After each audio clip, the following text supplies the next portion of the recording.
Welcome back, Cyber Explorers. It's Alfie, and in this video we'll explore together with this step-by-step guide, how to enable or disable activity history in Windows 10. So without further ado, let's get right into it.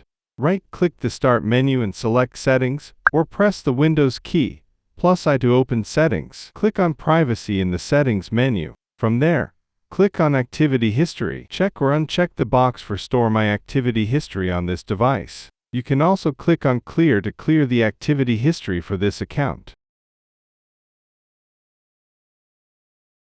And that's it for today. If you found this video helpful, please give it a thumbs up, consider subscribing, and don't forget to activate the notification bell so you won't miss out on any new uploads. Thank you for watching. Until next time, see you later.